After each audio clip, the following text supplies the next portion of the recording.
I think this is one of the coolest features of today's smartphones. It knows up from down. Built into the circuitry is a tiny device that can detect changes in orientation and tell the screen to rotate.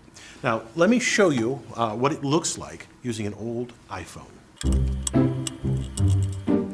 There it is. It's an accelerometer.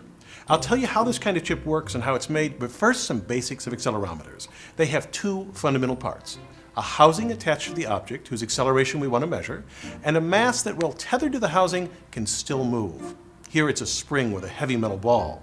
If we move the housing up, the ball lags behind, stretching the spring. If we measure how much that spring stretches, we can calculate the force of gravity. You can easily see that 3 of these could determine the orientations of a 3-dimensional object. Well, lying with the z-axis perpendicular to gravity, only the ball on the x-axis spring shows extension. Turn this on its side so that the z-axis points up, and only the accelerometer along the spring on that axis stretches. So how does this phone and this chip measure changes in gravity? Well, more complex than the simple ball and spring model, it has the same fundamental elements. Inside the chip, engineers have created a tiny accelerometer out of silicon. It has, of course, a housing that's fixed to the phone and a comb-like section that can move back and forth.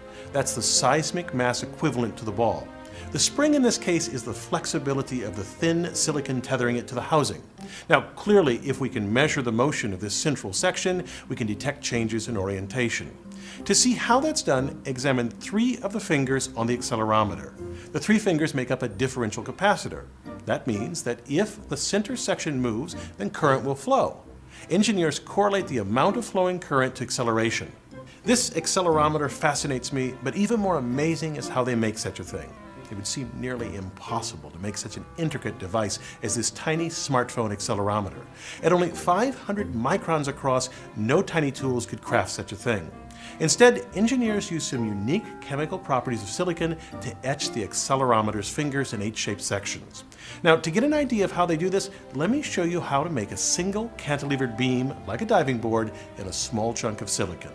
Empirically, engineers noticed that if they poured potassium hydroxide on a particular surface of crystalline silicon, it would eat away at the silicon until it forms a pyramidal-shaped hole. This occurs because of the unique crystal structure of silicon. To make a pyramidal hole in silicon, engineers cover all but a small square with a mask impervious to the potassium hydroxide. Now, it only etches within the square shape cordoned off by the mask.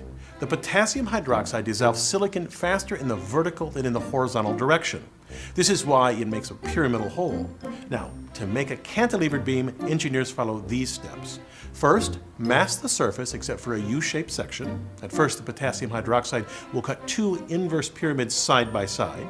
As the etching continues, the potassium hydroxide begins to dissolve the silicon between these holes. If we wash it away at just the right point, before it dissolves the silicon just underneath the mask, it will leave a small cantilevered beam hanging over a hole with a square bottom. Engineers make smartphone accelerometers using these same methods, but as you can picture, it takes a series of detailed masks to create the intricate structure of a smartphone accelerometer. While complex, a key point is that the whole process can be automated. This is absolutely essential in the miniaturization of technology. Engineers now make all sorts of amazing things at this tiny scale. Micro-engines with gears that rotate 300,000 times a minute, nozzles in inkjet printers, and my favorite, micro mirrors that focus light in semiconductor lasers. I'm Bill Hammack, the Engineer Guy.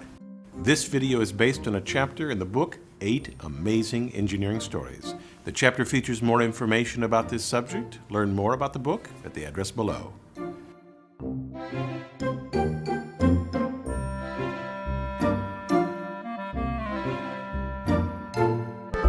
Write down this success rule.